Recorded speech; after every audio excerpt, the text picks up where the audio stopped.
नमस्कार, आत्मा चैनल देख रहे सभी दर्शकों का मैं प्रगति स्वागत करती हूँ। अक्सर हमने देखा है कि जो लोग काफी ज्यादा परेशान होते हैं तो वो क्या करते हैं कि किसी पंडित के पास चले जाते हैं कि अपनी कुंडलियां दिखाने के लिए कि क्या पता कहीं हमारी कुंडली में कोई दोष ना हो, या फिर हम उस जो विश्वास हमारा भगवान के ऊपर बना था हम उसे तोड़कर पंडितों के पास जाते हैं ये सोचकर कि शायद वो हमारा भगवान से बेहतर कर सके, कि हम उन्हीं को अपना भगवान बना देते हैं। और ये जो मुद्दा है ये आज का नहीं है, काफी समय से चलता आ रहा है। और इसके ऊपर खुलकर बात करने के लिए आज हमारे साथ हमारे स्टूडियो में मौजूद है नरेंद्र हरजाई जी। सर, आपका बहुत बहुत स्वागत है। समाज सोसाइटी के आप एक मेंबर हैं और आपको पता है कि हमारी सोसाइटी में आज भी ऐसी चीजें बहुत सी चली हुई हैं जो जिनको नाम मिलता है अंधविश्वास का, जिसके कारण लोग काफी ज्यादा परेशान हैं। कई लोग तो रेमेडीज करने लग जाते हैं, कई लोग पंडितों को ही अपना गुरु मान लेते हैं। तो उस पर आपका क्या कहना है? देखिए, पहले तो बेटा मैं एक चीज कहूंगा जी कि नरेंद्र हरजाई सबका भला करने वाले इंसान है जी। ना काहू से दोस्ती और ना काहू से बैर। तो मैं जो भी हमारा आज संत समाज है, जो गुरु हैं, जो कथावाचक है, जी मैं सभी को नमन करता हूँ। जी। लेकिन मैं एक चीज जरूर कहूंगा, जैसे बेटा आपने कहा कि आज लोग अंधविश्वास में फंसे हुए हैं, सभी गुरु को मैं नमन करता हूं। लेकिन एक चीज जरूर कहूंगा, ये जो लोग अपने आप को भगवान मानते हैं या भगवान का दर्जा देते हैं, या वो लोगों को ये कहेंगे कि आप मेरी धूल माथे पे लगाओ तो आप ठीक हो जाओगे, या ऐसा अंधविश्वास फैलाते हैं। मैं मानता हूं कि बहुत से लोगों में खूबी खासियत होती है, भगवान का आशीर्वाद होता है। लेकिन आज हर चौथा इंसान, तीसरा इंसान ये कहने को तैयार होता है कि मैं भगवान हूँ, मेरी ये वो की हुई है, तप किया हुआ है। तो ये गलत है, मैं समझता हूँ ये गलत है। आप जीवन में, मैं सभी जो दर्शक सुन रहे हैं, मैं उनको कहना चाहूंगा कि सबसे बड़ा गुरु, सबसे बड़ा भगवान, सबसे बड़ी जो शक्ति है वो आपके परिवार में है, हर परिवार में है। बिल्कुल। आप सहमत हो बेटा? बिल्कुल। घर की शक्ति क्या होती है? जो माता पिता है, जो और बुजुर्ग है, दादा दादी है, या जो भी है, तो इनको मान सम्मान दो। तो मुझे लगता है कहीं आपको जाने की जरूरत नहीं है जी। आपके घर में गंगा बह रही है। बिल्कुल। लेकिन हम बाहर की गंगा में स्नान करने चले जाते हैं। जो घर की गंगा है, आज देखिए जो कथावाचक हैं, इतने अभी पता चला है, मैं किसी का नाम लेना पसंद नहीं करता क्योंकि मैं तो सबका नमन करता हूँ। मैं किसी के विरोध में नहीं हूँ, क्योंकि मेरे उसमें भाग्य में किसी का विरोध करना नहीं लिखा, क्योंकि मेरे को हक ही नहीं है। मुझे ये श्री राम ने ये हक नहीं दिया कि मैं किसी का विरोध करूं। सभी अच्छे हैं, लेकिन जो बुरे इंसान है, जिसको हमारा समाज, सोसाइटी या कानून बुरा कहता है, मैं उनको एक बात कहना चाहूंगा कि किसी को गुमराह मत करो आप, किसी को अंधविश्वास में मत रखो आप, क्योंकि आपका हर कर्म, हर एक इंसान का कर्म, मैं हमेशा बोलता हूँ, भगवान जी देख रहे हैं। आप अपने चंद नेम फेम के चक्कर में, वो देखिए जो इतने लोग आए हैं, कुछ बच्चे, लेडीज, बुरा हाल हुआ है अभी जो न्यूज में हमें समाज, सोसाइटी ने देखा है, देश ने देखा है। तो मैं इन चीजों का विरोध करता हूँ। इतनी भीड़ इकट्ठी करने की जरूरत ही नहीं है। आप में अगर शक्ति है तो आप अपने आश्रम में बैठ के आशीर्वाद दे दो। बिल्कुल। जब इतनी शक्ति आपने की हुई है, मैं किसी का नाम नहीं लेता, मैं कहता हूँ ये मेरी एक राय है समाज, सोसाइटी को, कि अंधविश्वास में मत पड़ो। कभी कोई भगवान नहीं होता इस धरती पर, कोई भगवान नहीं है जी। आपका मन की आत्मा है तो सिर्फ मैं भगवान मानता हूँ अपने माता पिता को। जब तक वो रहे हैं, वो माता पिता भगवान है, ये मैं मानता हूँ, वो परमेश्वर है।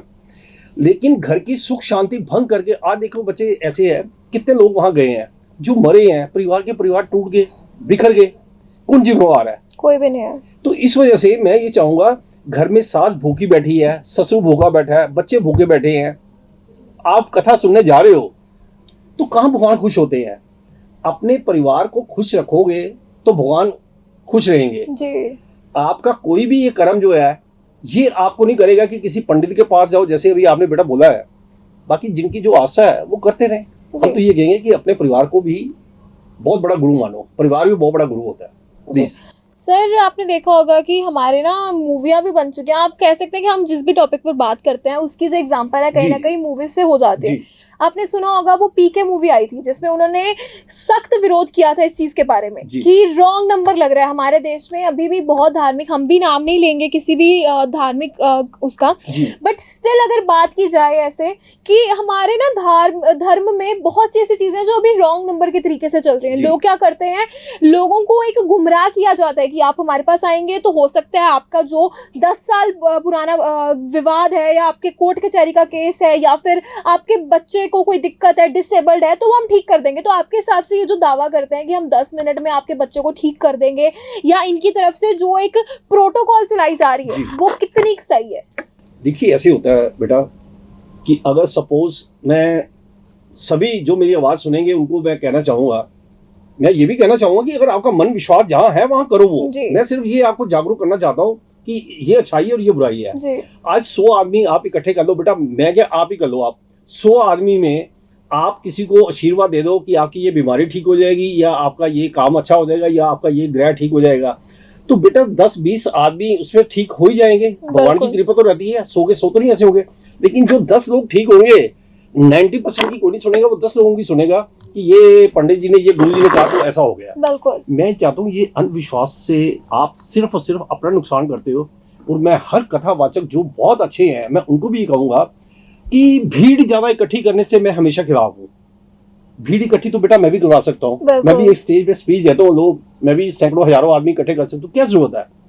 आप एक माध्यम बनाओ, एक आज बहुत चैनल है, आप उनसे बात करो। जैसे कि आज मैं आपके आत्मा चैनल पे बैठ के बात करता हूँ, ये कितना अच्छा मैसेज है, लोग घर में बैठ के सुनते हैं, मानते हैं, तो ये ज्यादा आशीर्वाद है, इससे ज्यादा आशीर्वाद मिलता है।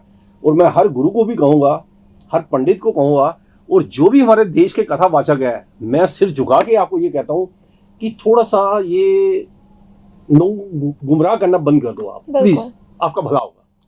सर अगर बात की जाए तो कहीं ना लोग ये भी कहते हैं कि दवा काम नहीं आती जब दुआ काम आती है जी। तो आपके हिसाब से जो लोग दुआ के चक्कर में दवाइयाँ खाना बंद कर देते हैं और सोचते हैं कि हमारा दवाइयों से नहीं, हमारा तो दुआ, हमारे जो वो पंडित हैं, जो हमारे गुरु हैं, वो हमें हमारे सिर पे हाथ रखते ही हमें ठीक कर देंगे, तो आपके हिसाब से उनको क्या अपनी ये दवा बिल्कुल ही छोड़ देनी चाहिए, इनको दोनों को बैलेंस रखना चाहिए? नहीं, दोनों को बैलेंस रखना चाहिए, मैं ये समझता हूँ जी।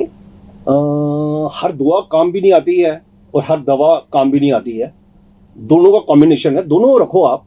लेकिन ये अंधविश्वास से आप थोड़ा सा दूर रहो कि हर एक इंसान, इतनी देखो कथाएं होती है, मैं हैरान हूं, मैं उन गुरु महात्मा से जो भी कथावाचक है, मैं उनकी नम्रता से बात कहूंगा कि आप अगर लोगों की बीमारी ठीक करते हो, आप लोगों को मार्गदर्शन देते हो, कथा के जरिए मैसेज देते हो, ऐसा मुझे आज तक एक गुरु नहीं मिला जो ये कहे कि मैंने तो सिर्फ नरेंद्र हरजाई लोगों के परिवार जोड़ने हैं, मुझे परिवार की सुख शांति रखनी है, वो मेरे पास आए या ना आए, मैंने लोगों का भला करना है। मुझे आज तक एक भी ऐसा इंसान नहीं, और मेरी ये तलाश है कि मुझे कोई एक इंसान मिले। नरेंद्र हरजाई एक सीधे साधे इंसान है और दिल में अपने ये रखते हैं कि सबका भला हो, कोई इंसान दुखी परेशान ना हो। ये बात बेटा कितनी अच्छी है, आप सुन रहे हो, आपकी भी दुआएं निकलेंगी ना। नरेंद्र हरजाई ये बोलते हैं, मैं सभी का भला करता हूँ, मुझे पता है ये जिंदगी इतनी हसीन भगवान ने दी हुई है, हम क्यों किसी का बुरा करके अपने भाग्य को बुरा बनाए, तो मैं सहमत नहीं हूँ, मैं कहता हूँ सबको बनाओ। इसके साथ ही ना एक और क्वेश्चन आता है सर कि आपने देखा होगा कि हमें ना काफ़ी वीडियोस भी सोशल मीडिया पे वायरल हो रही हैं कि आजकल तो लोगों ने ये धंधा भी बना लिया है कि हमें इस इंडस्ट्री में पैसा मिलेगा, अगर किसी का कुछ नहीं हो रहा है किसी इंडस्ट्री में तो वो इस इंडस्ट्री में आ जाते हैं। सॉरी टू से मुझे इस इंडस्ट्री को बोलना पड़ रहा है क्योंकि कहीं ना फेसबुक, इंस्टाग्राम या कोई भी प्लेटफॉर्म है ना सोशल मीडिया का, वहाँ पर हम देख सकते हैं या तो मीम्स बने होते हैं या तो वीडियोज बनी होती हैं जिसके थ्रू वो अपनी पब्लिसिटी करवाते हैं, जो कि काफी गलत भी है। तो आपके हिसाब से जो वो लोग दावा करते हैं कि हमारे में भगवान का रूप आता है, मेरे हिसाब से भगवान किसी में भी नहीं आ सकते, तो ये एक अलग ही रूप है जो लोग ये चीज का दावा कर देते हैं। तो आपके हिसाब से ये जो रील्स बनाई जाती हैं भगवान को कहते हैं कि हम तो एडवर्टाइजमेंट कर रहे हैं जी भगवान की, तो आपके हिसाब से क्या है ये? जी, मैं ये बेटा आपकी बात करके ये कहना चाहता हूँ कि भगवान किसी एक इंसान में नहीं है जी, किसी एक इंसान में, किसी एक मजहब में भगवान नहीं है जी। भगवान जी तो हर जगह विराजमान है जी। 140 करोड़ से ज्यादा की आज पॉपुलेशन है, मैं कहता हूँ सभी के अंदर भगवान है। बिल्कुल। आज मैं आत्मा चैनल पर एक बात कहना चाहूंगा विनम्रता से, आत्मा चैनल वाले जितने भी दर्शक हैं या और भी जो चैनल देखते हैं जो दर्शक हैं, नरेंद्र हरजाई ये कहते हैं कि आत्मा के अंदर ही परमात्मा है जी। हर जो इंसान सांस ले रहा है उसके अंदर आत्मा है, तभी वो ले रहा है। आत्मा में परमात्मा है। आप कहाँ ढूंढते हो, किस परमात्मा को ढूंढ रहे हो? मैं पूछूं आज उन लोगों को, परमात्मा तो यहाँ है जी। अगर यहाँ नहीं है तो फिर कहीं नहीं है। तो इस वजह से मैं सरकारों को भी चाहूंगा, देखिए आज थोड़ा सा मुझे पता चला है, न्यूज के जरिए मैसेज मिलते हैं कि आज सरकारें भी अपना वोट बैंक बनाने के लिए ऐसे गुरु इकट्ठा करते हैं। क्या इन पे रोकथाम नहीं होनी चाहिए? बिल्कुल। आप चंद वोटों के चक्कर में गुरु तैयार करते हैं, वो लोगों को गुमराह करते हैं, भीड़ इकट्ठी करते हैं। आज वो दिखाना चाहते हैं कि मैंने इतनी भीड़ इकट्ठी की, इतनी की है, तो क्या है ये? सबका भला मांगो, आपका भला हो जाएगा। ज्यादा नेम फेम के चक्कर में मत रहो। लोग नेम फेम के चक्कर में ना अपना जो बना बनाया जो नेम है उसको बिगाड़ देते हैं। जी बिल्कुल। ये सर आजकल भेड़चाल हो गया, आप कह सकते हैं कि जी। लोग ना भेड़चाल में चल रहे हैं। जो व्यक्ति को ऐसा लगता है कि हमारा दोस्त उस मंदिर में जा रहा है, उस गुरु के पास जा रहा है, तो शायद हमारा काम भी वहीं से बन जाएगा। और जिसके कारण वो कहीं ना कहीं बहुत सी मुश्किलों का सामना भी करते हैं, जिसके कारण कई बार तो उनको लाखों में भी नुकसान हो जाता है। आपके हिसाब से ये जो धंधा है या जो भी ये धोखाधड़ी भी होती रही है, ये क्या कारण है इसके पीछे का? इसके कारण एक्चुअली मैं देखिए, जहाँ ये गुरु समाज संत कथावाचक करता हूँ, वहां मैं पब्लिक को भी ये कहना चाहूंगा कि वो भी गलत है। देखिए कोई इंसान आपको, कोई भी गुरु महात्मा आपको हाथ पकड़ के खींच के लेके नहीं जाता। देखिए ये सोचने की बात है। तो आप खुद जाते हो अपना परिवार छोड़ के, और लोग बहुत दूर दूर से, मुझे पता चला कि बाहर के शहर से आते हैं, वो 200-400 500 हजार 2000 रुपये खर्च करेंगे। तो उसके बाद वो क्या सुनते हैं? वहां जमीन पे बैठ के सुन रहे हैं। अगर आपको ये ज्यादा ही भक्ति का शौक है तो घर के टीवी पे आजकल देखा 20 से 50 चैनल ऐसे हैं कि जहां भक्ति के चैनल हैं, तो वहां सब कुछ ज्ञान मिलता है। जी। ऐसा कौन सा ज्ञान आप ढूंढने जाते हो कि जहां आपको इन चीजों की जरूरत है? आप कर्म अच्छे करो, सोच अच्छी रखो, परिवार की सुख शांति बना के रखो, आपको कहीं भी जाने की जरूरत नहीं पड़ेगी। भगवान का नाम घर में लो। और मैं एक और चीज बताना चाहूंगा बेटा आपको, मैं हर घर में, किसी का छोटा घर है, बड़ा घर है, जो भी है, हर घर एक मंदिर होता है जी। घर का मंदिर का मतलब ये है कि कोई भी किसी भी धर्म का है, हर आदमी ने एक भगवान का स्थान बनाया होता है बेटा, उसमें ही वो परमात्मा है। हमारे परिवार में कोई गुरुओं के पास या इधर उधर कोई भटकता नहीं है। हाँ जाते हैं, हमारे भी गुरु हैं, हमारे बुजुर्गों के गुरु हैं। पंजाब में ध्यानपुर है, यहाँ तो उनकी वहाँ गद्दी है, तो हम जाते हैं साल 2 साल में एक बार अपने बच्चों को माथा टेकने। वो एक अलग है, हम गए 2-4 घंटे के लिए वहाँ रुके और अपना वापिस आ गए। लेकिन ये गलत है कि यहाँ आज उस शहर में एक संत आ रहा, महात्मा आ रहा, उसकी कथा सुनने चले जाओ। तो ये मैं कहूँगा पब्लिक को कि आपका परिवार ही आपका बहुत बड़ा भगवान है, वही आपके संत महात्मा है। तो अपने परिवार को दुख देके बाहर आपको सुख नहीं मिल सकता। जी।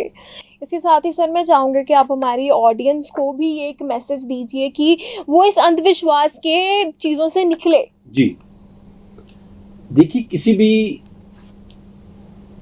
इंसान में ठीक है शक्ति होती है, मैं मानता हूं, मैं इसका विरोध नहीं करूंगा, मुझे पता है शक्ति होती है, देखिए बहुत कम। और जिनके पास शक्ति होती है वो अपना प्रदर्शन नहीं करते। बिल्कुल। मैं एक चीज कहना चाहूंगा कि अगर मुझे भगवान जी ने ये कहा हुआ, मैं तो आपको ये कहता हूँ कि अगर कुछ साधु संत महात्मा कहते हैं जी ये मेरा बैंक अकाउंट है, इसमें पैसे जमा करवा दो, ये करो वो करो, तो वो मैं नहीं समझता वो शक्ति वहां काम आती है जी। वो तो सिर्फ एक बिजनेस है, प्रोफेशनल है। मैं चाहता हूं जैसे पूरी जिंदगी नरेंद्र हरजाई ये कहेंगे कि सबका भला हो, लेकिन मुझे किसी का एक गिलास पानी भी नहीं चाहिए।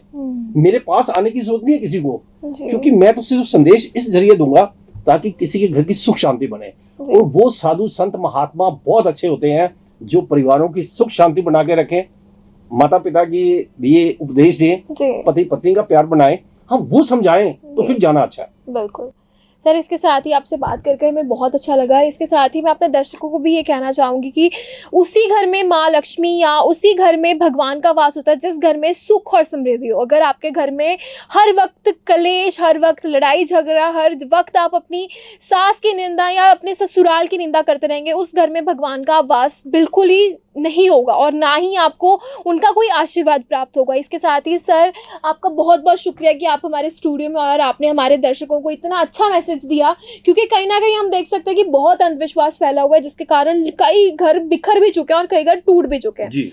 इसके साथ ही हमारी आपसे एक बार फिर मुलाकात होगी हमारे अगले एपिसोड में, तब तक के लिए धन्यवाद। और एक बात और कहना चाहूंगा कि आप अपने घर के किसी भी मेंबर को अगर दुख देके किसी भी महात्मा पंडित से जाते हो मिलने के लिए, आशीर्वाद लेने के लिए, तो जी। वो आशीर्वाद आपका विफल है, किसी काम नहीं आ सकता जो आप अपने परिवार को दुख देके जाते हो। जी। तो मैं चाहूंगा घर की सुख शांति बना के रखो। हर घर एक मंदिर है जी। और माता पिता परमेश्वर होते हैं, आप उनका ख्याल रखो, भगवान आपका भला करेगा। जी। धन्यवाद।